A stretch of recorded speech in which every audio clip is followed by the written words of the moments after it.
சமீபத்துல நடந்து முடிஞ்ச நாடாளுமன்ற தேர்தல்ல எல்லாரோட கவனத்தையும் ஈர்த்த தொகுதி விருதுநகர் தொகுதி.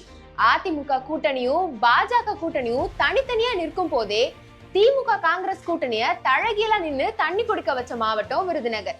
அந்த விருதுநகர் மாவட்டத்துல ராஜபாளையம், ஸ்ரீவில்லிபுத்தூர், சாத்தூர், சிவகாசி, விருதுநகர், அருப்புக்கோட்டை, திருச்சுழின்னு 7 தொகுதியிலையும் திமுக ஆட்சிக்கு வந்த நாள்ல இருந்து எந்த ஒரு பெரிய திட்டத்தையும் செய்யல.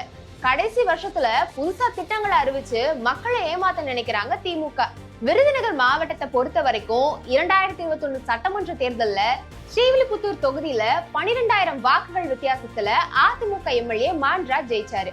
ராஜபாளையம் தொகுதியில முன்னாள் அமைச்சர் KT ராஜேந்திர பாலாஜி 3,800 வாக்குகள் வித்தியாசத்துல மிக குறைவான வாக்கு வித்தியாசத்துல வெற்றி வாய்ப்பை இழந்தாரு. சாத்தூர் தொகுதியில அதிமுக வேட்பாளர் RK ரவிச்சந்திரன் சுமார் 11,000 ஓட்டு வித்தியாசத்துல வெற்றி வாய்ப்பை தவறவிட்டாரு.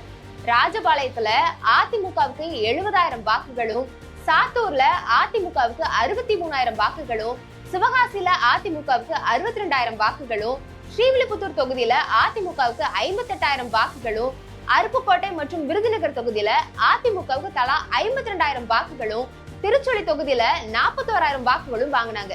அதுவே 2024 நாடாளுமன்ற பொது தேர்தல் கணக்குப்படி பார்த்தா சாத்தூர்ல அதிமுகவுக்கு 65,000 வாக்குகளும், சிவகாசியில அதிமுகவுக்கு 67,000 வாக்குகளும், அருப்புக்கோட்டை தொகுதியில 62,000 வாக்குகளும், விருதுநகர் தொகுதியில அதிமுகவுக்கு 55,000 வாக்குகளும் கிடைச்சது.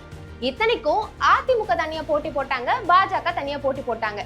இப்போ அதிமுக பாஜக கூட்டணியா 2026 தேர்தலை சந்திக்க போறாங்க.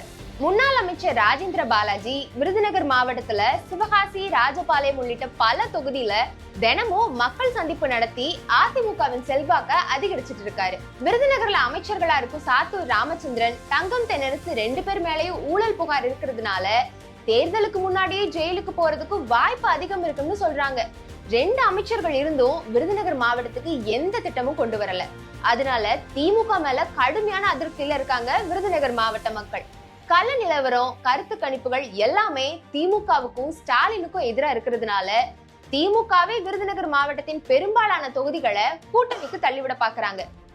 அதிமுக பொதுச் செயலாளர் எடப்பாடி K பழனிசாமியோட மக்களை காப்போம் தமிழகத்தை மீட்போம் பயணம் விருதுநகர் மாவட்டத்துல பெரிய எழுச்சியை உண்டு பண்ணிருக்கு.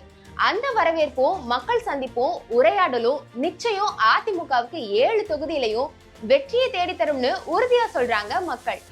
அரசியல்ல உண்மையா என்னதான் நடக்குது தெரிஞ்சுக்க நாளை நமதே சேனலை சப்ஸ்கிரைப் பண்ணுங்க.